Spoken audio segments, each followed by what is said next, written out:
El miedo es una emoción básica y universal y adaptativa que todos enfrentamos en algún momento de nuestra vida. Puede ser real o imaginario, nos prepara y nos protege para enfrentar esa situación. El miedo puede ser por varias cosas. A un miedo real y físico, por ejemplo que viene un león, a un miedo de pensamientos negativos, algo que tú crees que va a pasar pero que tal vez no pase, a una incertidumbre o a un miedo social, por ejemplo hablar en público, a una situación social a la que te dé respeto. ¿Qué reacciones tiene nuestro cuerpo hacia el miedo? Pueden ser físicas o psicológicas.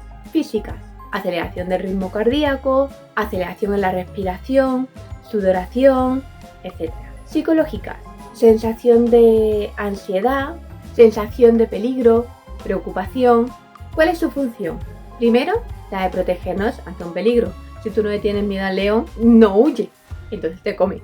La de aprendizaje nos enseña a aprender de una situación que nos da miedo para que a la siguiente la enfrentemos con más recursos. Y la socialización ayuda a que formes equipo, a generar confianza y una unión entre grupos. ¿Cuándo se convierte el miedo en un problema? Cuando es algo excesivo y persistente en el tiempo. Cuando es algo que no es real, que es algo que es imaginario. O de ahí es como vienen, por ejemplo, las fobias. Son miedos excesivos a situaciones exageradas o que todavía no son reales. De ahí viene también la ansiedad. Es cuando tienes una preocupación excesiva por un futuro de algo que todavía no ha sucedido y te da miedo que llegue a esa situación. Por ejemplo, la ansiedad, hablar en público, pero es antes de hablar en público. ¿De dónde viene el miedo? El miedo es algo aprendido.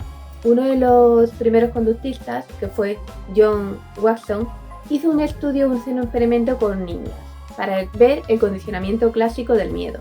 Entonces uno de estos niños era el pequeño Albert. Albert era un bebé de 8 meses, no le tenía miedo a nada, era un niño muy valiente. Y lo cogieron y hicieron un experimento con ratas. Evidentemente era una rata de laboratorio, nacida en laboratorio, sin enfermedades, vacunada, bien alimentada, bien criada. Era una rata domesticada, especialmente para poder trabajar con ella en este tipo de experimentos. ¿Y qué pasaba? Que cada vez que el niño se acercaba a la rata, sonaba un gong excesivamente ruidoso que asustaba al niño. ¿Qué pasaba? El niño iba corriendo. Eso es condicionamiento clásico. Cuando un estímulo que realmente no tiene que producirte miedo se asocia con otro que sí que te ha causado miedo, entonces ese estímulo acaba siendo un estímulo condicionado. El niño se iba, huía de la rata, donde era premiado por esa conducta de evitación. ¿Qué pasó? Que el niño acabó teniéndole miedo a la rata. Pero no solo a la rata.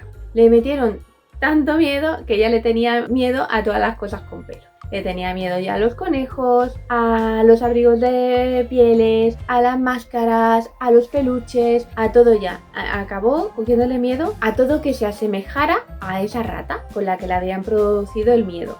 Evidentemente, los padres del niño dijeron que ya no querían que el niño se siguiera en el experimento. De hecho, eso hoy en día no se podría hacer con la protección que hay ahora y las leyes que hay para proteger a los menores y a los animales. Ese tipo de experimentos ya no se pueden hacer. Pero en ese momento sí que nos hizo que nos diéramos cuenta de cómo se producía el miedo, que era aprendido. Lo bueno es que luego una de las doctoras de su equipo empezó a tratar los miedos y las fobias con esa terapia conductual, cognitivo-conductual, para reducirlo. Es decir, que igual que se puede condicionar el miedo, se puede eliminar.